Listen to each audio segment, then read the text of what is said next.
New York Jets training camp begins in 2 days. What are the top things you need to pay attention to when camp opens? That and more is what we're talking about in today's Jake Asman Show. So let's hit it and get it started. Damn, does it feel good to have a Super Bowl winning quarterback. Another freaking game. Y'all fought your asses off. That was awesome. Well, Jets fans have a very common chant. They like to say it goes something like Jets, Jets, Jets, Jets.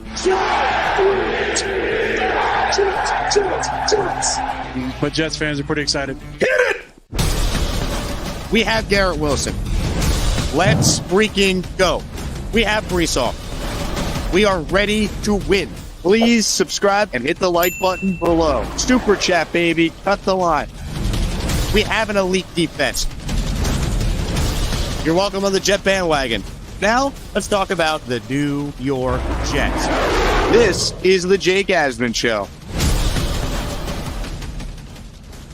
Welcome in, everybody. My name is Jake Asman. Happy Monday.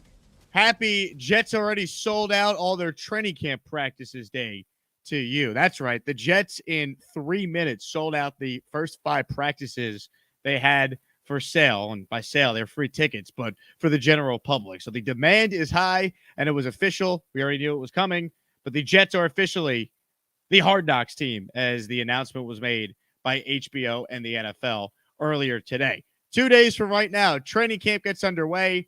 What should we pay attention to? For more on that and all things Jets, we bring on today's guest, Will Parkinson, the host of the Turn on the Jets podcast. Will, always great to catch up with you on a Monday. We'll be doing this a lot during the season, but I figured it was a good day to get you on with training camp coming up in just a few days. Yeah, no, I'm excited, man. I'm excited to have football back. Our Yankees are a joke. I don't want to hear Mets fans tell me to not be upset about it. When your expectations are championship and you're in last place, that's what happens. So we're upset, but we have football coming down the pike here. You did a fantastic job on Saturday. I was able to catch about an hour or so while I was getting stuff ready for the wedding, and very impressed. You did a great job. So anyone that didn't tune in missed out. I would say you did a lot better job than some of the other people locally who host radio shows here. I won't name names, but much more enjoyable. Well, I appreciate you tuning in, man. That means a lot. And for those who had not had a chance to watch the Nick Mangold interview, it aired on Saturday, but I recorded it over video, so you can check out Nick Mangold on 98.7 ESPN with me. That's already up on the YouTube channel. Now, speaking of Nick Mangold, I asked him about Hard Knocks in that conversation, Will. Before we talk about training camp, it was official earlier today. The Jets, HBO, Hard Knocks. Your thoughts on that announcement, and where are you at as someone who has to talk about the Jets, and of course, is it a big distraction narrative? Where do you fall on that? Yeah, I don't really buy it's a distraction. Look, I've asked a bunch of players. They're not like, yay, Hard Knocks. That said, they're not like, yay, one Jets drive either.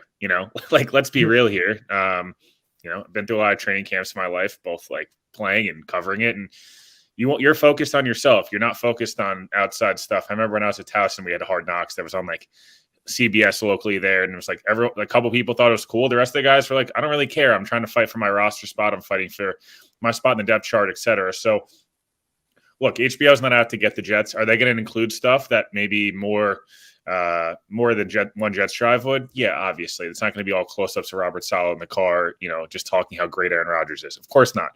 That said, if this is the talking point you're like mad about, that the Jets have more coverage, is it going to piss people off nationally on Twitter, and they're going to have their jokes at Rodgers or whoever else? Sure. I wouldn't worry about it. It's not a distraction. If anything, I don't want to. Whoever's tweet it was, if it was, feel free to clip it and claim it was yours. It said maybe the Jets need Hard Knocks because they get so distracted otherwise that now that they have a distraction, they'll forget they're the Jets and actually perform well. So yeah, again, is it a big deal? No, it's more Jets content. You'll have one Jets drive. You'll have a million different Jets content creators and beat writers, and your show, which you do a great job, obviously my show as well, and all that stuff. And you'll have Hard Knocks. So I just would enjoy it. At the end of the day, like, if the Jets suck because they're on Hard Knocks, that's their own problem. I think Kevin Clark did a really good interview on Ron Ursilla's podcast late last week, And they asked about Hard Knocks a little bit and the distractions with good teams, bad teams, etc. Kevin Clarkson, Bart Scott told him when they did Hard Knocks back in 2010, bad teams get distracted by stuff. Good teams figure it out and wipe it under the rug. So, look, the Seahawks in 2014, when they beat the Broncos, Percy Harvin was boxing Earl Thomas in a full-fledged fight 3 days before the game. He goes out, he returns the opening kickoff for a touchdown. The Seahawks win the Super Bowl in blowout fashion. Or you're a bad team and you let it distract you. So again, wouldn't worry about it. Enjoy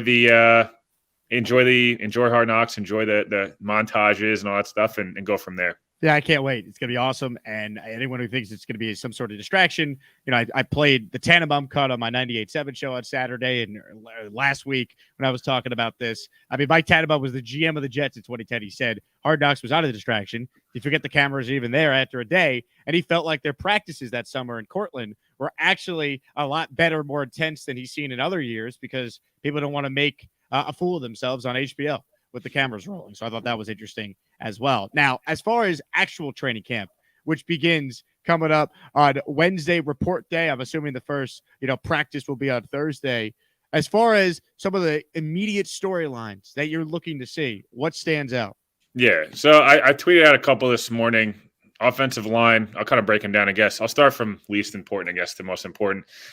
I'd say one of the most important things is these year 1, year 2, and year 3 guys. Joe Douglas has obviously got 2020, 2021, 2022, and now 2023 classes. 2020 is a wash outside of Becton. We're not going to really talk about 2020 anymore. 2021, can AVT take the step from and play a full season, take the step from good, promising guard who's played like a top 10 guy when he's played to a Pro Bowl, all-pro level player? Can a Michael Carter II or even a Michael Carter take that step from Michael Carter back to being a promising young running back 2 or whatever he was as a rookie? Can Michael Carter II take the leap in turnovers and become a Pro Bowler? Those are the kind of guys you're looking for. Can Bryce Huff replicate over a full season again what he did last year, and get more opportunities? Can those guys take a step? Can you look at a Sauce Gardner and take the step from all what he did last year? Now, can he add a couple interceptions in his game? Can he add a couple extra turnovers? Can he take that next step? Can a guy, you look at Garrett Wilson, I think we all are hoping, Garrett Wilson's Garrett Wilson last year. It's a good player, right? Like there's no doubt about that. He was also a really good player because of the quarterback situation, and it's not taking anything away from him, but statistically good player, bad quarterback situation as a rookie. Can he take that step into the stratosphere if he's a legitimate franchise number 1 top 10 guy? We all think he's going to be that. But can he do that, right? A lot of things we've seen from the Jets in the past is, when we talk about the Yankees, it's a lot different than the Knicks. Any sport, once these guys aren't rookies anymore, can they take that next step and actually become legit blue chip guys, right? Quinnen Williams took the step from good player to blue chip guy last year. It was a huge reason why the Jets were a much better team. Can Garrett Wilson, Sauce, those guys do that? Sauce is already probably there, obviously, but can he repeat again? And then even more importantly, can Breece Hall come back? Like all those guys, just the young guys, can they all year 1, year 2, year 3, and then next year with more experience, can they take that next step in a blue chip, Pro Bowl, or even starter level players? I'm very, linebacker, safety, those positions matter, but they're kind of a little less important on this defense specifically, just based on the way things kind of go. It's not, nothing against, those guys, but, if they don't re-sign Kwan, does Jamie and Sherwood take that linebacker 3 spot? Hamza Nasruddin, how does that go? Do they get the young kid in there they drafted as well? I'm not so sure about that. I think he's going to be a lot of developing from him. Safety, is it Adrian Amos?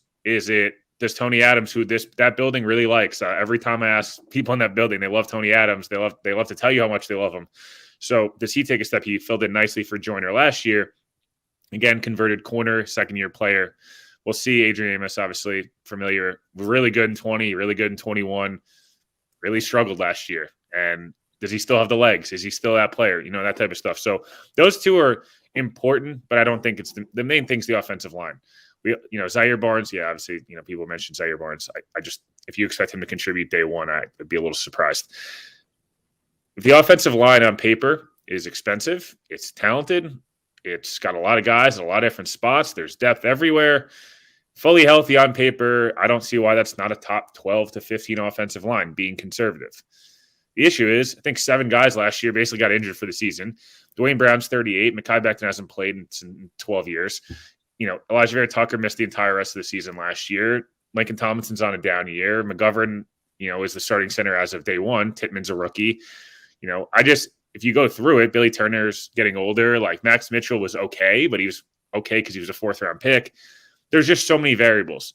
That said, that's if you're being pessimistic. If you're being optimistic, they had all the crappiest injury luck humanly possible last year. Guys didn't even play well that were pretty, Tomlinson and McGovern played underneath their own expectations last year on top of everyone else getting hurt. So I look at the offensive line. I think most talented, if you were saying this is the Jets' dream world, I firmly believe it's left tackles Dwayne Brown, fully healthy off a rotator cuff, which he played well through in the beginning of the year. He obviously started to struggle as the year went on, naturally, because he had a torn rotator cuff.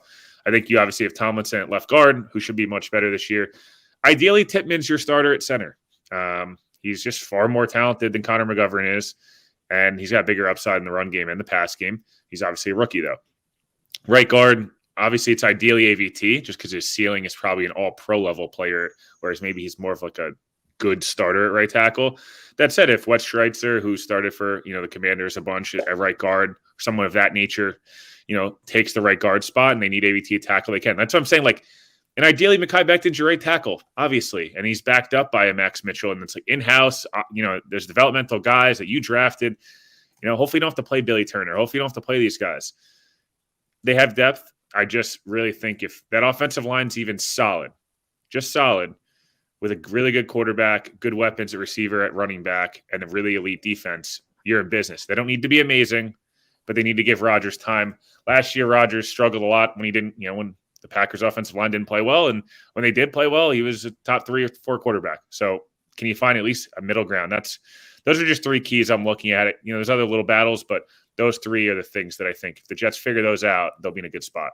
I'm paying attention to with the O-line right at the beginning of camp. Is Dwayne Brown on the field, or are they going to hold him out at the beginning of camp here, right? With the extra week, I'm curious because if he's sitting out, well, where's Mekhi Becton lining up when he should be good to go at practice? Is he going to be at left tackle? Are they going to give him right tackle reps and say they've already decided the tackle situation? Because Saleh did say on the record, hey, you want to be a left tackle, go win the gig. So I'm fascinated to see just the status of some of these guys, if they're going to be practicing right away, because that will tell us a lot, I think, about how the Jets ideally want to handle things. Yeah, look, Bob Glauber said when he put out that piece with Mekhi, I don't know, 2 months ago, he came on the pod that week and said, isn't this a great problem for the Jets to have? That, like, they have a guy motivated that wants to play left tackle. I was like, I agree. I think you're more likely to see if they really believe Mekhi is going to be the right tackle, right? Like that, you'll see. I'd rather him playing right tackle, right? Like right away, getting a million reps. He's in great shape. I'm excited to see him play. I think he's going to look the best he's looked, at least early on. But what's he going to look like early on? He hasn't played football in a long time. I was never 400 pounds. I was never an NFL offensive tackle, and it took me a long time, a month or 2 worth of practicing to really feel like myself again after an injury being out for a year, let alone 2 years. Where he lines up, I would be kind of surprised if we see Dwayne Brown early on in camp. He's 38 years old. He's coming off major injury. I assume they're going to work him back. Even if he's in camp and practicing, he's not. First of all, he's not going to play in the preseason. Second of all, maybe he plays 1 game, but I would be very careful with Brown. I'd be very careful with JFM coming off. He was on my pod last week. Kind of under the radar, had full-blown, core surgery in the offseason, and foot surgery. So, he's coming off that. I hope they're very conscious with Brees, AVT as well, coming off, a serious injury. Just work these guys back slowly, build chemistry. If they can find a way to get a week or 2 in a row leading into Buffalo with the same offensive line, 1 through 5, practicing together, whether they play in a game or not, just understanding each other, understanding Rodgers' cadences, the way he calls out protections, the way they're going to call protections themselves. That's important. Dude, last year's like every game was a different lineup. Every week it was definitely different. Zach obviously struggled mightily with protections and things. They need to be consistent with that. Buffalo is a good defense, and you want to get as ready as possible for early on. You mentioned Zach Wilson. He's a huge storyline early on here because I think when you look at the quarterback room, what if Zach Wilson goes out there and he really struggles early on, and all of a sudden they're at to reevaluate whether or not they could go forward with Zach as a backup if he's not picking up the offense. Like, I really believe Yeah, with this extra week the Jets have, they could use that to their advantage as far as like evaluating where Zach is, because Teddy Bridgewater is still out there. AJ McCarron is still out there. Like, you could sign a guy for probably, $3 million or less this late in the summer. So Zach Wilson, your thoughts on what the Jet fan could expect from him this summer? And Hard Knocks, by the way, is going to be all over the Zach Wilson. How's he handling the backup role and his development? And there's going to be the montage of the debacle against the Jaguars last year. And here's Rodgers. I know that's coming. So with that all being said, your thoughts on the Zach Wilson situation this summer? I'll have to repost the thing. I said, what percent of Jets fans are going to get overly excited about a slow-mo montage throw of Zach Wilson with the Hard Knocks music and sell themselves he's the future? I've said it on Badlands. I said it on my I'm very concerned with the backup quarterback position because I think it's incredibly important in the NFL. Even the best quarterbacks sometimes miss a game, miss a quarter. And you just need a guy that's stable.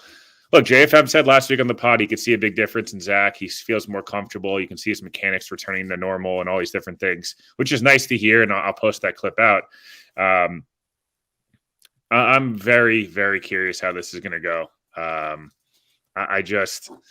Their quarterback situation behind Rodgers is probably the weakest link on their team right now, if we're being honest, right? Like, if Zach Wilson, based on last year, obviously everyone kind of knows what happened.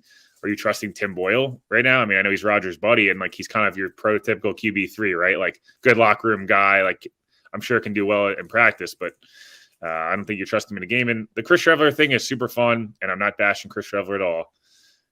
I mean, him throwing 30 yards to CJ Uzama was a challenge last year. I'm a little surprised they haven't tried to bring in one other name. Maybe we'll get into camp, see what happens if, Zach starts to struggle in camp again. I would assume Zach does well in camp. He'll be going against backups the entire summer. Like, he'll be going against backups the whole summer. You'd hope he's progressed. This is year 3. This is, in this pretty similar system. He's talked a lot about that. So I'm expecting him to look like an NFL backup quarterback. And I mean that, and like, that's a lot of expectation. Like, I'm not being facetious in any way, shape, or form. The Jets need him to continue to develop, whether it's for trade value, because he's going to get 1 million reps the entire summer. You think he plays in the Hall of Fame game? I think he plays at least 3 quarters. Rodgers isn't going to play, obviously. But I just wonder, are they going to keep out so we know the starters aren't going to play a minute of that game, but the backups. Well, Zach's a backup, so he should be playing. He is, but I'm thinking with the fact the roster will be at 90 for that game, do they go 3rd and 4th string for that game only because of the extra week? Like, I would play Zach in every preseason game. He needs the reps, but I wonder how they're going to handle that. How many targets? I can't bet, obviously, working on some of the gambling stuff, but if I had to do over-under on how many Zach to Denzel Mims in the preseason will get at least 8.5 targets. There's no, like, the Giants game. The Jets only have 3 quarterbacks on the roster. Boyle will play some, but like, they're not really evaluating Tim Boyle. They're not evaluating Trevor. They have to evaluate Zach. He's the only guy on the roster, the quarterback position they need to evaluate. Obviously, a guy like Bam Knight or, Travis Dye, some of these younger guys at running back. But, receiver, it's Mims, it's Jason Brownlee, it's, Cap or Knapp, however you pronounce his last name. Young kid out of Kutztown. Like, Zach will be playing against backups. You'd hope he looks decent. And I just don't think they have the availability. They can't afford to, like, kind of hide him all summer, because he does, if God forbid Rodgers rolls an ankle in week 6 and they need him for a quarter, like, he's got to know what he's doing. Like, I don't want, again, I hope he doesn't have to play a snap this year, but let's also be honest. It's the NFL and anything can happen, and you got to have good backups. Where they do have good backups all over the roster. Quarterback, I'm worried. I'm with you there. We'll get back to the conversation with Will Parkinson in just a moment, but I want to pause real quick and talk about Circa. You see, I'm rocking the Circa hat. Update for those planning to go to the Jets and the Raiders matchup on Sunday Night Football. Book your stay at Circa Resort and Casino. You guys have heard me talk about Circa for a while. Circa's got everything you could imagine. If you're a sports fan, they got the 2 biggest indoor and outdoor sports books on the planet. Here's the indoor book. Let's roll the clip, baby. We're going to be watching college football here on Saturday. We're going to watch the early slate of NFL games on Sunday. And then, of course, Saturday, live from Stadium Swim is where I'll be doing a live Jake Asman show, of course. We're also going to have a cabana, which you guys are all more than welcome to stop by and hang out as we watch the games. And then Saturday night is the open bar party at Circa. So if you're looking to stay at the number one place to stay if you're a sports fan in Las Vegas. Book your stay at Circa Resort and Casino and make sure you use the promo code JAKE15 when you book. JAKE15 gets you a discount and an invite to the 2-hour open bar party that I'm throwing Saturday night. It's above the sports book. It's at the Overhang Bar. We're going to have a view of UFC 295, John Jones versus Stipe. All the college games will be on. It's going to be outstanding. So once again, check it out. Circa Resort and Casino. Use the promo code Jake so you get your discount and you get that invitation to the open bar party. Now, with that being said, let's get back to our conversation now with Will Parkinson. Will, between now and when camp starts or slightly after camp getting underway, 2 players I want to get your thoughts on. Dalvin Cook, Quan Alexander. Will the Jets sign either one of the two? Your thoughts on how that could unfold? I think Quan ends up back. I think if Quan had the offer that he was looking for from the Jets or from somebody else, he would be signed. I think if Dalvin Cook had the offer that he was expecting from somebody else, he would be signed. I'd give the Jets a 40% chance on Cook. I still think Miami and Denver and New England will push there. Miami makes so much sense from a million different things. We've been over this a million times. This isn't new information. Denver is a lot like the Jets. An offense that wants to run the football, an offense that has a star young running back coming off major injury. Javonte Williams' injury is even more complex than Breece Hall's. Breece Hall's was kind of a clean ACL. Javonte blew out like his entire knee, and I know all the reports are, he's fine, and same thing with Breece, right? Breece can be ready day one. Let's see. So Dalvin, they have a chance if the Jets they get into camp and they offer more money, he'll be a Jet. If they leave their offer the way it is and nothing else changes, I don't see that happening. Quan, again, I don't know. Like, these guys don't want to have to do as much camp as possible, right? Quan didn't really practice early on in camp last year and then eventually kind of got into the mix. And eventually, he ran with the threes, during the last preseason game. And then all of a sudden he was playing a crap ton on opening day. So I'd say as of my prediction, one of the two ends up with the Jets. Hopefully for the Jets, it's both. Upgrade the talent, upgrade the veteran presence in the building. These are short-term deals, but can't say both are going to confidently be here. I kind of get a feeling Quan's going to be brought back. It kind of feels like they have an offer that's kind of like, hey, it's here. That's what they had last year. I put it out there last year. I remember Connor Hughes kind of confirmed it as well. The Jets were interested in him. They gave him an offer. They said, it's offers here. If no one else beats it, come be a Jet. No one else beat it. He was a Jet. I think it's the same situation this year, and they probably have a chance to match it if somebody comes in with more money. Seems to make sense. If you have a question for Will, write it in the comment section, Super Chats. We'll cut the line.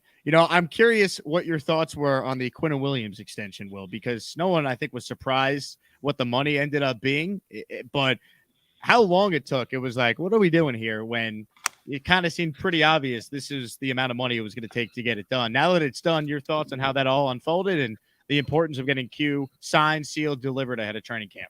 Yeah, it felt like the Hard Knocks announcement came in like 4 minutes later. He was extended. Yeah. They're like, what? We're not doing Roscoe Diner Part 2 this summer. Roscoe Diner's a good time. Great mac and cheese. If anyone's ever up in Cortland, the Cortland Homer area. Yeah, look, the Brad Spielberg was on the pod the other day and mentioned it's not as like the deal. It's a really good deal for the Jets is basically what he was saying, that like right in line with the market. It's 24 a year, but a lot of the guarantees are kind of spread out or backloaded in a way that, like, we'll see how much of that money Quinnen obviously ends up getting. His deal this year, he's going to play for $9 million. The Jets have him on his rookie deal this year. I tweeted out the cap, number breakdown this year between Carl Lawson's pay cut, JFM's restructure, and Quinnen's rookie deal. This defensive line is not getting paid anywhere near as much as you think based on talent. Obviously, that will eventually they'll pay the piper there, but Quinnen deal makes sense. He's a number 3 overall pick. He's the guy you extend. Great character guy, well loved in the locker room, been productive every year, gotten better every year. Incredibly important for their defense. I think Bill Barnwell, Jets fans' favorite. I think he had a tweet out that the Jets' pass rush win rate by ESPN's metrics, which are them interesting themselves, but said I think they were 31st defensive line wise in win rate with him off the field, and with him on the field, they were first. So I don't know if that's or whatever the pass rush metrics were. So he's crucial. He's only 25 years old. So yeah, again, couldn't go wrong here. The only thing you could have done, I know there's some disagreement over 5 years versus 4 years. End of the day, the Jets do really well the next 2 years. They're going to have a younger quarterback on cheaper money, whether it's a draft pick or 3 years, however long Rodgers here. And I'm sure Quinnen will find a way to have another extension at age 28, like every good defensive lineman does. Especially that position where these guys could play into their mid-30s, as we've seen. Yeah, Quinnen only was a 1-year starter at Bama. Missed early on in 2020, missed time, as a rookie. Then got better, missed time. Like, he got shut down kind of with, the concussion. The Jets obviously were tanking. So, yeah, look, he's only gotten better. And this year, him getting a full camp again is huge, obviously, and he should have a big year. Let's pause to play this. Very common chant they like to say. It goes something like Jets, Jets, Jets, Jets. We waited too long to not really dive into the start of the Aaron Rodgers era at training camp later this week. What are your expectations for Rodgers this season? Because I'm expecting a top 5 quarterback in the league. Because I think he's got a chip on his shoulder. He is motivated. I think he's going to give this franchise everything he has. If he's healthy, I think he's going to be, I don't want to say MVP Rodgers, but I think he's going to still be an upper echelon, one of the best quarterbacks in the league. I don't know. I can't give you my exact stat prediction yet. I've kind of have to see him in practice live first and just see how he looks. But from everything I've been told from people that saw him in OTAs and seeing the players, asked a bunch of the offensive guys, this summer, how it went. I'd say he's no worse than a top 10 guy. I would say if things break right offensive line-wise, he could be a top 5 guy. That's my expectation. My expectation is to be a top 10 quarterback. That doesn't mean he has to be an MVP, and it doesn't mean he has to be Sam Darnold's 2020 stats or 2019 stats. Like, be a 30-touchdown, 4,000-yard passer and 64% completion percentage, which is in line with what he's been his whole career. Well, now, the difference is, does he get 48 touchdowns and 4 interceptions again, or is it more like 30 and 12? But break the Jets. My expectation is he'll break pretty much every Jets quarterback record comfortably, and it's not even having him have to be A1 level Rodgers. Jets Forever chimes in, top 5 quarterbacks to ever play the game: Zach, Mahomes, Rodgers, Montana, Brady. Here's what we will say to Jets Forever. We will say, enjoy the Shadow Realm. We will see you later. And please, for the love of God, never, and I seriously mean this, Jets Forever, never come back. Into the Shadow Realm you go. Aaron Rodgers is not that guy. Overhyped, overrated. Is there anything worse than Skip, man? Like, amazing at his job. One of the best we've ever seen. Probably is the best we've ever seen at his job. But good God, man. Best troll of all time. Makes millions of dollars. Easily. Best troll of all time. He's literally... He's what Jets Forever tries to be. He's given a million people that now have similar jobs because of how they troll. Are you going to be going to some training camp practices? I'll be at a bunch. I'm getting married Friday, and then I have my honeymoon. But other than that, the Jets kind of screwed me with, the Hall of Fame game. Obviously, I did not plan for that. So kind of botched a few dinners I was supposed to get with some people and whatever. But, yeah, I'll be at a few practices. I'll try to get to as many as I can. And then, we'll see on preseason games and things like that. Well, the tickets sold out today in 3 minutes, so the demand is there. I was lucky enough, though, to secure some tickets. So if you want to go to Sunday's practice, Jet fans, if you sign up for my Patreon, I will automatically enter your name on the list of people eligible to win 2 tickets plus parking to this Sunday's practice. So I want to hook up 2 Jet fans with tickets to Sunday's practice. Sign up for my Patreon. It's patreon.com/Jake Asman Show. The link is in the description for this video. So you sign up, and if you're already a Patreon member, you're automatically entered. So I just want to try and get these 2 tickets to diehard Jet fans for Sunday's practice, which starts at 9:30 a.m. at One Jets Drive. With that being said, let's open it up now. Some comments and questions, your thoughts on what Will has said about some of the top storylines, your thoughts on anything Jets related. James Alba's got a super chat, and he goes first. Will, can the Jets carry 4 tight ends on the 53? Is Jeremy Ruckert an option at fullback, making Nick Bawden expendable? Is Kuntz destined for the practice squad? Money locked in with Conklin and Uzama guarantees their spot. So essentially, Will, break down the tight end room for the Jets entering camp. Yeah, they're going to have to probably keep 4 guys. I don't know how you're going to be able to stash Kuntz, hyper talented guy, Penn State transfer, 6'7", 280, most athletic tight end we've ever seen at the combine based on, his raw athletic score metrics. They're going to try to stash him, but I just don't know how you can. I think it's more likely they keep 5 receivers and 4 tight ends than 6 receivers and 3 tight ends. Ruckert's definitely an option to play both. I don't know how Baldwin's making the roster. And then, obviously, they're locked in with Uzama and Conklin. So, I just think they end up carrying 4 tight ends. Kuntz will be a special teams darling, probably be on field goal block and things like that. Ruckers will be on specials, even though kind of struggled to get on specials last year. So we'll see how that works. And then obviously Conklin and Uzama will be kind of stuck in on offensive packages. I think you'll see as the year goes on, it'll be more Conklin and Ruckert than Conklin and Uzama. Your wedding's on Friday, Will. Let's break it down. What? Give us the Will Parkinson level of excitement for becoming a married man on Friday. Dude, expectations are high. We're praying on the weather. It's an outside at a vineyard, out here in Long Island, Hampton area. So kind of need the sun. We'll have some bunch of people in attendance. We extended it an hour, hour and a half cocktail hour, which will be special. Obviously very excited for to see my fiance and how she looks and see all that type of stuff. Has some pretty exciting fun guests that'll be in attendance to people, so we'll definitely get some pictures out and maybe an angry runs picture if you catch my drift will happen at the wedding. Wow, Kyle Brand's coming to the wedding. Yeah, he'll be in attendance at the wedding, so that is awesome. Yeah, will be exciting. City Burt with a super chat. Dark horse to make the 53-man roster. Ooh. That's a good question. My first thought was one of the receivers fighting with me. Yeah, Brownlee's a big one. I know Connor Rodgers has been all over that all summer of just like, hey, he's a guy that can make it as a contested catch guy. He thought he was a draftable guy. Thinks he's, could be better than Mims. So he's one I would watch out for. Travis Dye, potentially at running back. I don't know how many running backs the Jets will carry. I can just tell you I've watched every Travis Dye game he's ever played in college, and he is a damn good football player. I just don't know who he's making it over. So that's kind of the problem. And then other dark horses, Tanzel Smart, potentially making the 53 as a defensive tackle. They're a little light at the defensive tackle spot.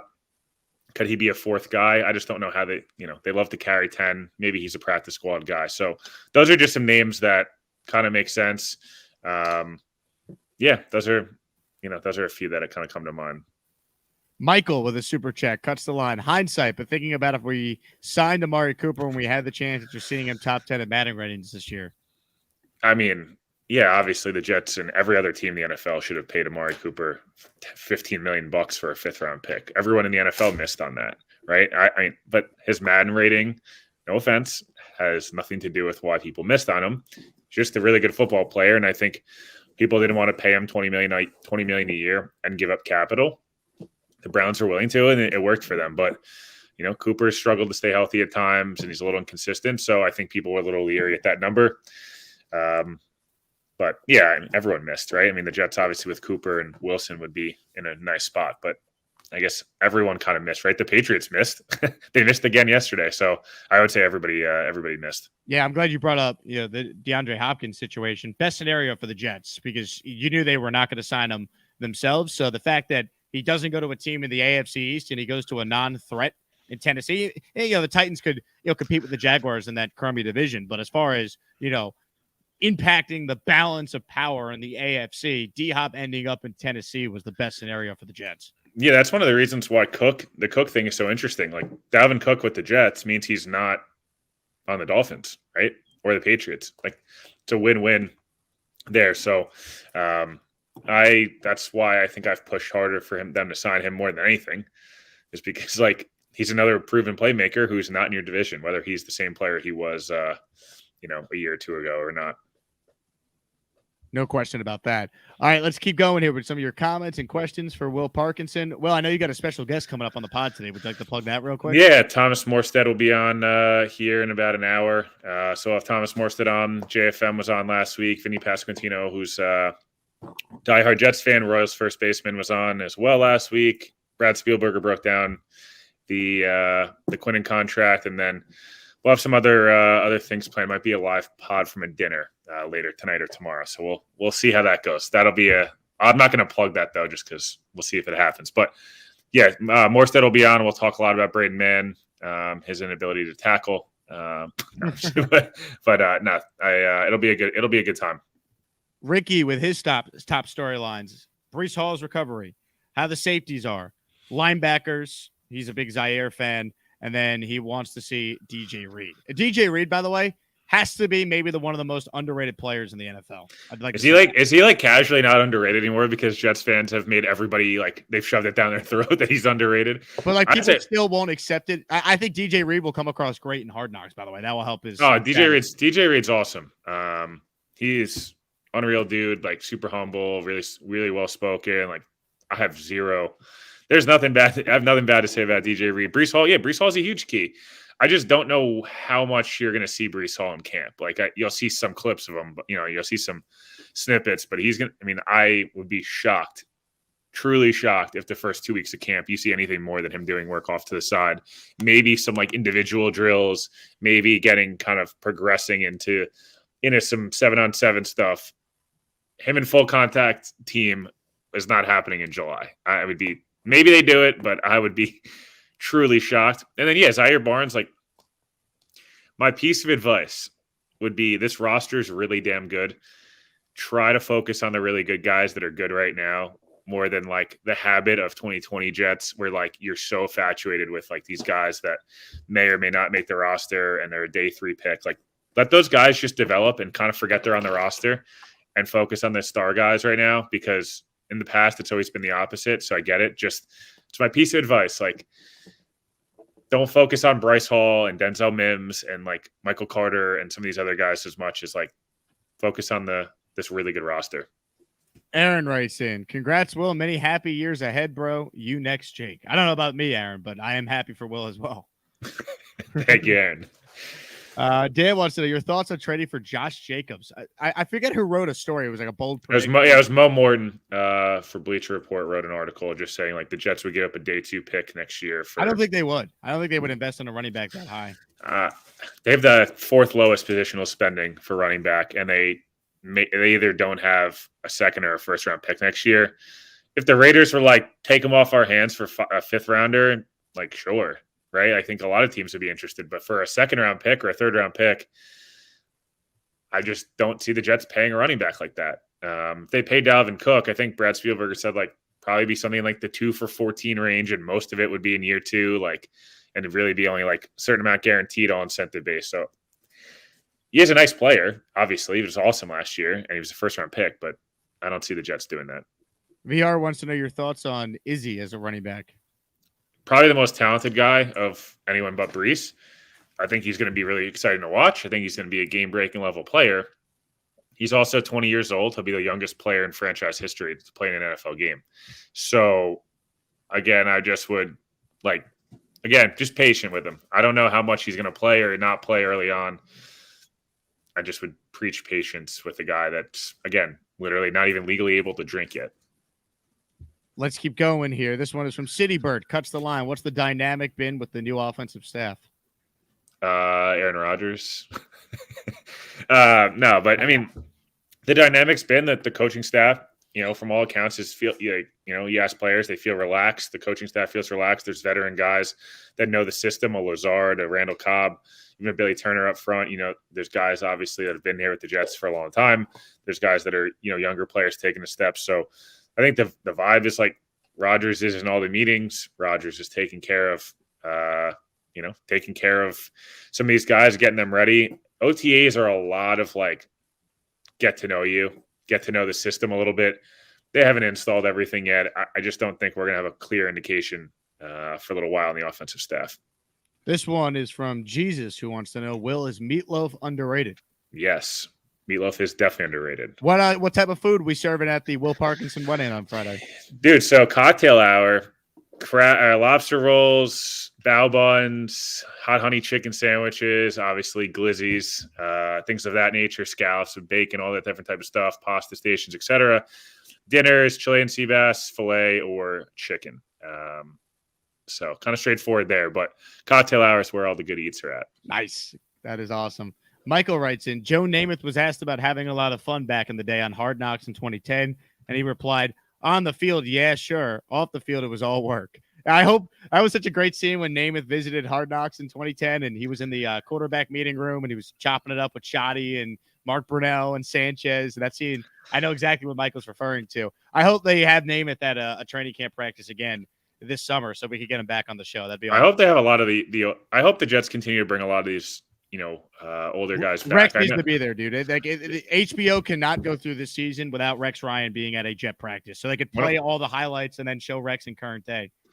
One of my good friends works at HBO, and I texted him I was like, you guys have got to get Rex in a scene. No, I just hope the Jets keep embracing kind of their alumni, quote unquote. I know it's not college. I know it's very different, but it feels like for a long time, like the Jets haven't really embraced, the only guys that kind of you see are the guys who came over as free agents that are now on ESPN. I love Damon Woody. I love Bart Scott, all those guys. But it's some of these homegrown guys, I feel like we don't see enough. We didn't see Revis for a long time. We never see DeBrickshaw until last year. Mangold we see. But even it'd be nice to see that David Harris's of the world kind of be welcomed back and, kind of be involved and things of that nature. Maybe it's even Antonio Cromartie, guys that a lot of those guys from those 2000s teams, even it's a Sean Ellis. I know he kind of does his own thing, but I'd love to see Sean Ellis at a game and, a practice and coaching up some of these young guys and things of that nature. I know Mawai is coaching now, but yeah, I'd like to see the Jets kind of involve a lot of the alumni. I feel like it's always Namath and Mangold. And again, love those guys. They're awesome. But it'd be kind of interesting to see Jets forever. That is a wild comment. But I'd like to see a lot of the, some of these other guys that are just, a little different and we're really awesome players that we don't hear from too much. Let's keep going with your comments, your questions for Will Parkinson before we wrap up. This one just came in from Johnny, who writes in, what's your guys' take on the rumors that Aaron Rodgers could stay for 3 years? My take is if he wins the chip this year, he'll sail into the sunset. See, it wouldn't shock me if he's here for 3, Will. I've always felt he's definitely going to be here for 2. And if they win the Super Bowl in year 1, he might look at it well, why would I leave if I'm having this much fun and I'm under contract for another $50 million? I'm going to come back and I'm going to play like Brady played 3 years. I think Rodgers is here for at least 2, but I don't necessarily buy if they win the Super Bowl, he retires. I don't know if I buy that. I don't buy that at all. It'd be worth it, obviously, but I just if that's what that's cool. Good effing luck. That'd be awesome. Yeah, I think he's here for minimum 2. 3 feels like if he's healthy, if he's still productive, if there's a lot of ifs with year 3, just because he'll be into his 40s. How's he going to look? How's he going to, how's his body going to hold up? All these different things. I would be genuinely shocked if he's only here a year. Truly, truly shocked. First of all, the deal he's taking or the deal he's currently on means he's got to be here for 2 years because he's getting literally $108 million next year as of now. So don't think we're going to continue to see him, take a base salary of basically the lowest paid guy on the team. So yeah, I think he's here at least 2. I think they basically said, I'm sure the conversation went let's plan for 3, definitely 2, and go from there. Sign me up. As long as he wants to play quarterback for the Jets, sign me up. K Yeti writes in, do you think we need D-line help? Interiors popping up on chats are QJ and Woods enough help for Quinnen? Yeah, I mean, I would have loved them to bring back Sheldon Rankins, not just because he's one of the most fun people to talk to on that team, but he was really good last year and Q flourished. But yeah, they're hoping for, you hope early downs, Al Woods against the run. Quentin Jefferson's more of a pass rush guy. You hope it's Tanzel Smart. You hope Michael Clemens can get some reps there. JFM will get a couple reps. He said on my show, I'm an edge guy and I'll do whatever for the team, but can people stop moving my position? You'll kind of rotate guys next to Q. Hopefully Q plays a few more snaps a game, goes from 50 or so percent to 58, 60%, things of that nature. Again, is the second D tackle spot a strength on the Jets? No, but I don't know.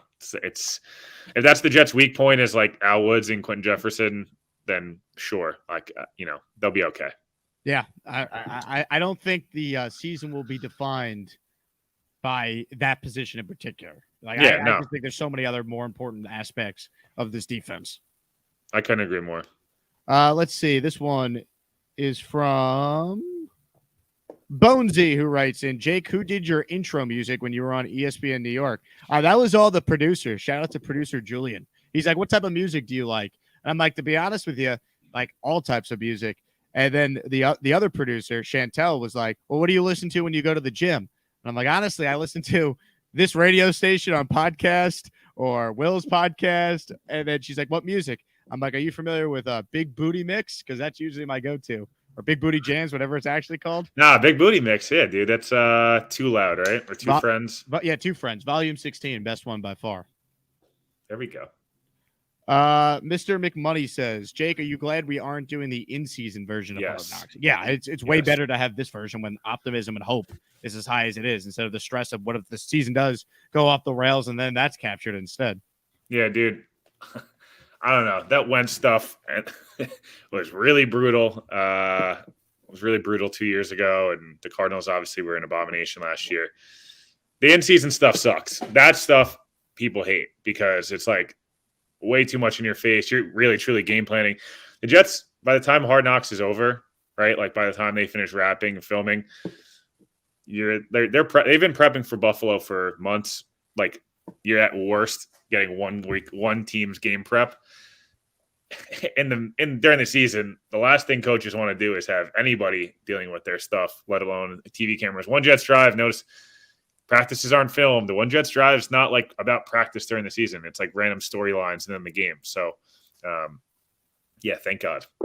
Thank God is right. This one is from JR Jet, who says, Jake, did you know what Will Pa was referring to when he said they would be serving glizzies at the cookout? Yeah, glizzy's a hot dog, right? You're serving hot dogs. Well, Are they mini glizzies? So we're going mini glizzies then. Mini glizzies. No, full glizzies is a crazy move in 90-degree heat during the summer. Yeah, you're not going to be hungry for the actual really good dinner stuff. I doubt I eat. I assume I will be strictly ingesting tequila. But that said, I'll probably maybe I'll throw a few back. Gator says, everyone always says that the preseason means nothing, but Zach's performance is critical to me. If he fails to shine, what are your top 3 choices to bring in? McCarron has been my guy this whole time. I just feel like he played well. I like that he played in the XFL. Like he has recent on-field playing in a game. I like that he played a playoff game. I like that he started a playoff game. He has done that, yep. And that was the Antonio Brown CTE game. McCarron, Teddy Bridgewater. Bridgewater's like kind of looks like he doesn't want to play football anymore. He's kind of in that Flacco territory, I wonder. And I'm telling you, if we get a week into camp and I get a text from anybody around the Jets saying Flacco's coming back, I'm going to laugh hysterically. He wants no. I don't want to see it. He does not want to play football anymore. It's pretty obvious, and it's like no offense, like I get it. But yeah, McCarron and Bridgewater are the 2 guys that stick out. There's a bunch of names. Some guys will hit will pop up here and there. Maybe bring Chase Daniels or Chad Henne out of retirement. Ooh, those are some names I have not thought of. Go easy on the alcohol at the wedding. Can't say I'm going to do that. Go easy. Come on now, Jeffrey. What do you think this is? Come on, man. Bad day to be a bottle of tequila. Horrendous day to be a bottle of Casamigos. Let's see. Southern Jet says, agree. Zach has lack of pressure in preseason games versus vanilla schemes and backups. Joe Douglas must know this. I assume Zach sees a lot of closed door versus the Jets, 1D in scrimmages versus Bucks/DC to really gauge him. Yeah, it's a fair point by Southern Jet there. The joint practices with the Panthers and with the Buccaneers, I think, are the 2 teams the Jets have joint practices with. That will probably be a more accurate depiction of Zach Wilson getting it. Is he playing better? 2 good defenses, 2 horrendous offenses. So that'll be interesting to see. I cannot wait to watch Baker Mayfield and Kyle Trask versus the Jets defense. Dude, it is going to be DJ Reed. Oh my God. Bloodbath. Yeah. A bloodbath. Similar to the Jets bloodbath against the Eagles 2 years ago. It was the Jets and the Packers. Jets scrimmage 2 years ago in Green Bay. I had to go on ESPN radio there, and they're like, what are your thoughts on these practices? I was like, I don't know. It seems like the Packers are a title contender and the Jets are tanking for the number 1 overall pick. That's what my thoughts are. But thankfully, it's the opposite, turned around the way the Jets kind of manhandled Atlanta last year. Well, this was a ton of fun, man. Thank you so much for coming on, and good luck with the wedding on Friday. I appreciate it. Yeah, we'll be doing this, a lot, Mondays throughout the season. So make sure everyone's kind of, locked in and, tuned in to watch us. Definitely. And check out Will's podcast, available where you get your podcast, TOJ, Turn on the Jets, search for it. And you can listen to his interview with John Franklin Myers, who was just on the pod. He's got a big one coming up, as you mentioned earlier, with Thomas Morstead. So big things ahead for the TOJ pod. Everyone better tune in. I appreciate it. We'll have to do it again soon. There you go. He's Will Parkinson. I want to thank Will for coming on. Before we get out of here, reminder, I'm giving away a 2-pack of tickets plus parking for the Jets and the or it's not the Jets versus the Jets. It's the Jets practice on Sunday. What am I talking about? Jets practice on Sunday. It's open to the public for fans, but all the tickets sold out in 3 minutes. I have secured a 2-pack. I want to give it away to a diehard Jet fan. The way to get entered in the giveaway is by going to patreon.com/Jake Asman Show. Sign up, and I'll pick a winner within a day or so to give you plenty of time to go to the game, or go to the practice, I should say, on Sunday. Thanks again to Will for tuning in. Do me a favor, smash that subscribe button on the right-hand side of your screen if you haven't already. Hit the like button on your way out of here. And a reminder, if you are going to Vegas or you plan to go to Vegas for the Jets and the Raiders, stay at Circa Resort and Casino. If you are planning on going to Las Vegas for the Jets and the Raiders on November 12th on Sunday Night Football, you need to stay at Circa Resort and Casino. Use my promo code JAKE15 to get a discount, and that discount also includes a 2-hour open bar party that I'm going to be throwing at Circa Saturday before the game. Can't wait to meet so many of you in person. It's going to be an incredible weekend. That promo code is live for those who want to go. I will talk to you guys soon. Big things ahead for the channel. Some big guests set to join us as we are under 2 days until the Jets report for training camp. I'll talk to you guys soon. Thanks for watching.